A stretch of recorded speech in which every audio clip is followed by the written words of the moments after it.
اعوذ باللہ من الشیطان الرجیم بسم اللہ الرحمن الرحیم انما المؤمنون اخوہ۔ محترم بھائیو، اللہ رب العالمین فرماتے ہیں کہ مسلمان مومن آپس میں بھائی بھائی ہیں۔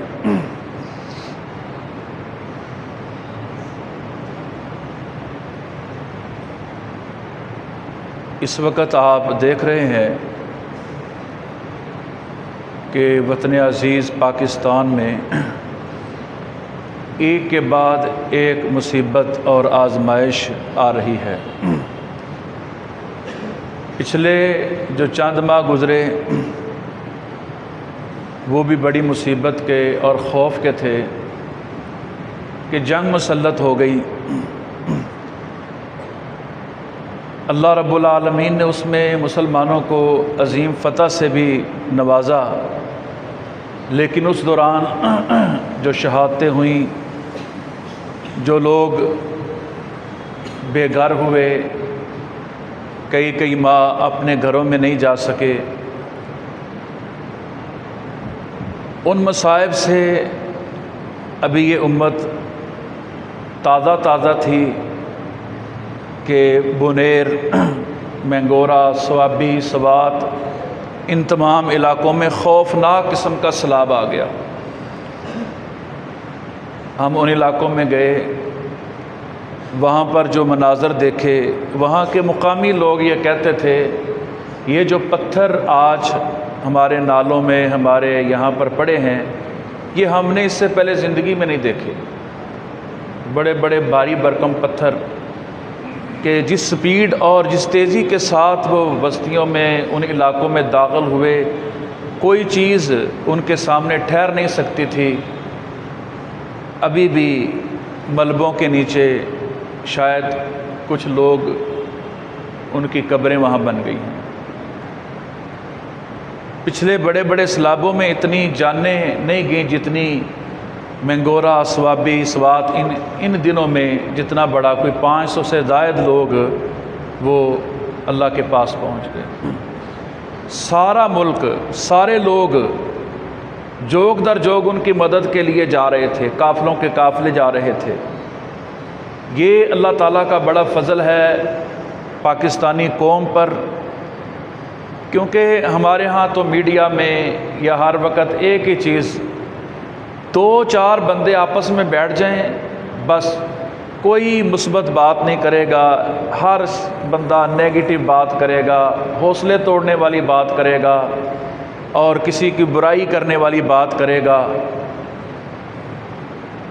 مثبت بات بہت کم لوگ کرتے ہیں۔ حقیقت بات یہ ہے کہ پاکستانی قوم کے اندر یہ جو جذبہ، بعض لوگ دوسرے ملکوں سے آئے ملے ہیں، وہ خود بیان کرتے ہیں کہ مصیبت کے وقت ایک دوسرے کے کام آنے والا جو جذبہ پاکستانی قوم کے اندر ہے، ہم نے باہر کسی میں نہیں دیکھا۔ زلزلہ آیا تھا 2005 کا، تو ایک بہت بڑی مثال قائم ہو گئی تھی، انما المؤمنون اخوہ کی، اخوت اسلامی کی۔ آج تاریخ میں بعض کہتے ہیں کہ پہلی مرتبہ تینوں دریا ایک ساتھ بکھرے ہیں اور ارد گرد کے سینکڑوں دیہات کو اور بعض سیالکوٹ جیسے بڑے شہروں کو انہوں نے متاثر کیا ہے۔ وہ کیسا عجیب منظر ہوتا ہے کہ رات کو بندہ اپنے گھر میں سویا ہوتا ہے، صبح اٹھتا ہے تو اس کا گھر نہیں ہوتا۔ وہ ایک پانی آنے سے پہلے لوگوں کو بانٹ رہا ہوتا ہے، کھلا رہا ہوتا ہے، اور پانی گزرنے کے بعد وہ کیمپوں کے اندر کسی کے انتظار میں ہوتا ہے کہ کوئی کھانا لے کے آ جائے تو میں اپنے پیٹ میں لقمہ ڈالوں۔ کل کیمپر گئے، بھائی بتلا رہے تھے، ایک کیمپر، ایک عورت آئی، اماں تھی، بڑی جہاں دیدہ اور بڑی باروب شخصیت تھی۔ کہنے لگی بیٹا کو 8-10 نان دے دو، تو بھائی کہنے لگا اماں جی جننے چاہیے نے انہیں ہی لینا۔ کہنے لگی پتر میں پنڈ دی لمبڑدار نہیں ہاں، سارا پنڈ میرے گھر روٹی کھاندا ہے، کی ہویا جی میں آئی سڑک تے آ گئی۔ بڑی بڑی داستانیں دکھ کی، دیکھنا اور چیز ہے، سننا اور چیز ہے، لیکن اس آزمائش سے گزرنا کہ جوان بیٹیاں، چھوٹے چھوٹے دودھ پیتے بچے جو بھینس کا دودھ پیتے تھے، گائے کا دودھ پیتے تھے، ان کو آج ڈبوں کا، اولپر کا اور حبیب کا دودھ پینا پڑ رہا ہے۔ مچھر ہے، گرمی ہے، اوپر سے حبس ہے، ہوا ہے، بارش ہے۔ تو میرے محترم بھائیوں، ان حالات میں ہم سب کے اندر ایک جذبہ ہونا چاہیے کہ نبی کریم صلی اللہ علیہ وسلم نے فرمایا کہ مسلمان کبھی اپنے بھائی کو بے یار و مددگار نہیں چھوڑتا، کسی کے حوالے نہیں کرتا، کسی سیلاب کے، کسی آفت کے، کسی دشمن کے، کسی چیز کے حوالے نہیں کرتا۔